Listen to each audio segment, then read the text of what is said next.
कौमी असम्बली के इजलास में अपोजिशन लीडर हुकूमत पर बरस पड़े। खुर्शीद शाह ने ऐवान में खिताब करते हुए कहा कि हुकूमत ने अमरीत और जमहूरियत में फर्क खत्म कर दिया है, किसी के कान पर जूं नहीं रेंगती। वजीर आजम ऐवान में नहीं आते तो वज़रा कैसे आएंगे? 4 साल में वजीर आजम की हाजिरी 6% रही। आपको बताएं कि कौमी असम्बली के इजलास में अपोजिशन लीडर हुकूमत पर बरस पड़े। रोजीना अली से जानते हैं। रोजीना, बताएगा क्या कहना था अपोजिशन लीडर का? जी बिल्कुल, देखिए आज कौमी असम्बली के इजलास में अपोजिशन लीडर खुर्शीद शाह ने हुकूमत को खूब आड़े हाथ लिया है और वो खूब जो है उन्होंने बरहमी का इजहार किया है। उनका कहना था कि वजीर आजम नहीं आते, वज़रा नहीं आते।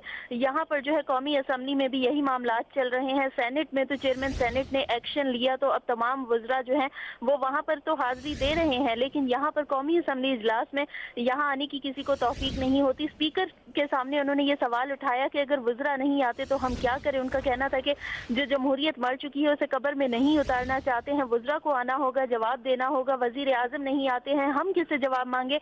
उन्होंने मिशाल खान के कत्ल का भी हवाला दिया कि इस तरह से लोगों को बेदर्दी से कत्ल किया जा रहा है और ये जो कत्ल हुआ है इंतहाई बेदर्दी से कत्ल करके, और उसके बाद भी जो है किसी ने आकर बयान नहीं दिया। इंतजामिया भी वहां पर थी लेकिन किसी वजीर ने इस पर बात करने की जो है जुर्रत नहीं की, किसी ने आकर इस पर कोई बयान नहीं दिया। उनका कहना था कि पार्लियामेंट में लोग हमें मुंतखब करके भेजते हैं, हम अवाम के लिए आते हैं, लेकिन अवामी मसाइल जब लाए जाते हैं कौमी असम्बली में तो फिर यहाँ पर बात करने के लिए कोई मौजूद ही नहीं होता। सिंध में पानी के मसले पर भी खुर्शीद शाह ने हुकूमत पर खासी बरहमी का इजहार किया कि वहाँ पर 70,000 क्यूसेक पानी जो है दरकार है, लेकिन फिल वक्त जो है 45,000 पानी ही फराहम किया जा रहा है। उन्होंने बहुत ज्यादा गुस्से का इजहार किया कि लोड शेडिंग जो है, अब चूंकि गर्मी भी बहुत ज्यादा बढ़ चुकी है और उसके बाद जो है गर्मी के साथ साथ जो लोड शेडिंग की जा रही है, इतनी तवील दौरानी की लोड शेडिंग, उससे अवाम को खासे मसाइल का सामना करना पड़ रहा है।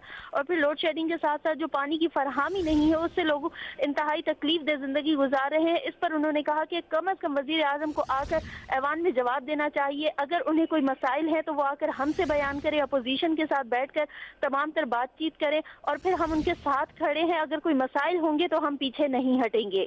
जी रोजीना, ये भी बताइएगा क्या पीपल्स पार्टी ने ऐवान से वॉकआउट भी किया था? जी बिल्कुल, देखिए ये जो मामला चल रहा है, साबिक सदर आसिफ अली जरदारियों के जो 3 साथी लापता हो चुके हैं उस पर भी उन्होंने इस पर खासी नाराजगी का इजहार किया है कि यहाँ पर ऐवान में कोई वजीर जवाब देने को तैयार नहीं है। उनका कहना था कि ठीक है, जितने लोग उठाना चाहते हैं उठा लें, कम अज कम ये तो बताएं कि आखिर मामला क्या हो रहे हैं, इंक्वायरी क्या की जा रही है, कहाँ पेश किया गया, उनको ये नहीं बताया जा रहा। उनका कहना था कि किसी वजीर ने आकर इस पर जवाब नहीं दिया, वजीर आजम की तरफ से इस पर किसी किस्म का कोई बयान नहीं आया, किसी ने इस पर बिल्कुल भी बात नहीं की। इसलिए फिर उसके बाद जो है पीपल्स पार्टी ऐवान से वॉकआउट कर गई। शुक्रिया रोजीना अली, अपडेट करें।